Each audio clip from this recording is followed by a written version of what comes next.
In the meantime, though, in Cape Town, the Electoral Commission has completed counting the ballot. The official opposition, the Democratic Alliance, has retained control of the Western Cape province. The Commission says it is putting the final touches to its results.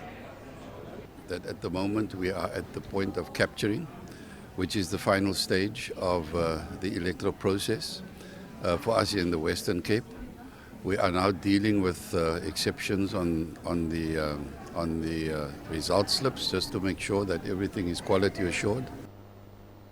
Well, the Democratic Alliance has made gains on the support it's garnered in the Western Cape in previous elections.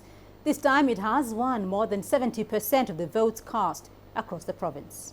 And we're very pleased with that, but we're also humbled by the confidence and the trust that people have shown in the Democratic Alliance, and we must now continue to build on that. We've said to the people in the Western Cape, or we've asked them, please lend us your vote for another 5 years. And now that they've done so, we will certainly work together with the people of the Western Cape and take the Western Cape to another level.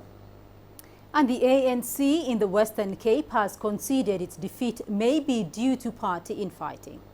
I think we always were having our own internal challenges, and also I think the national mood is also issues that came up there. So I think for us it was always going to be difficult. Being in opposition in most of these towns also puts us on a back foot in terms of pushing this.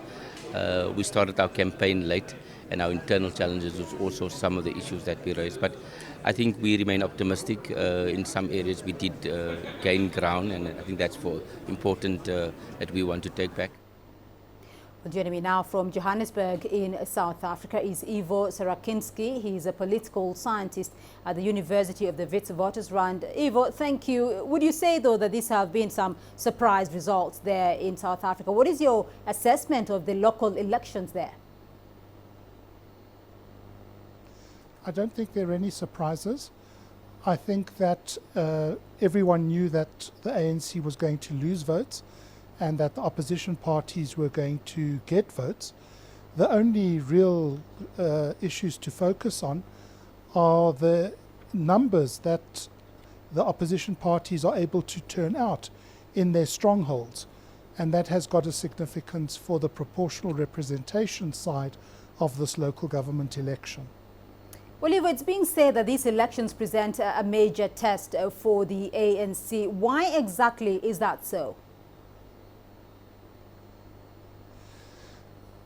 It's the key question, really. Normally, local government elections are about streetlights and sewage and tarred roads and fixing potholes and road signs and stuff. And this local government election has hardly focused on those issues. It's all about the national agenda, and it's been almost a referendum on the performance of the ANC government at national level, especially the leadership figures of the ANC.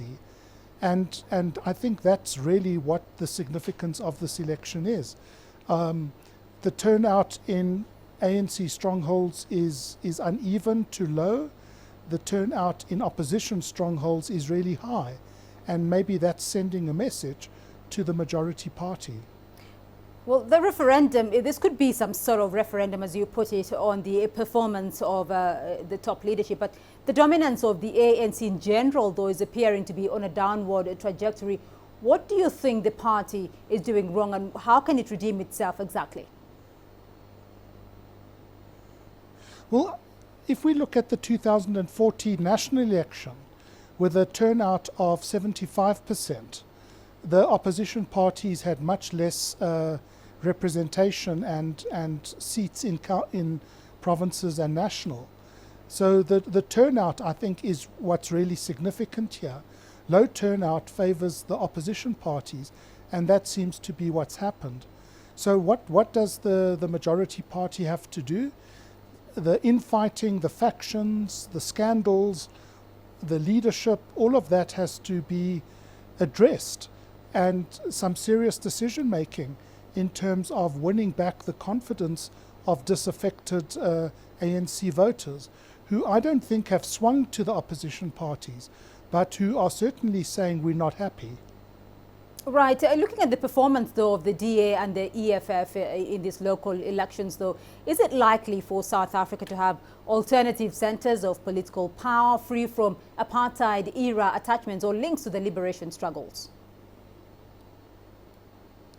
Yes, I think that's what this election is showing, is that new political parties, old political parties are part of this process of reimagining what democratic politics is in South Africa 20 or so years after our first democratic election. So it's very significant in that regard, in terms of trying to find a new way of addressing issues, a new policy agenda, and a new way of mobilizing and engaging citizens. So it's tremendously significant. Right. Ivo Sarakinski joining us there from Johannesburg. He's a political scientist at the University of Wits.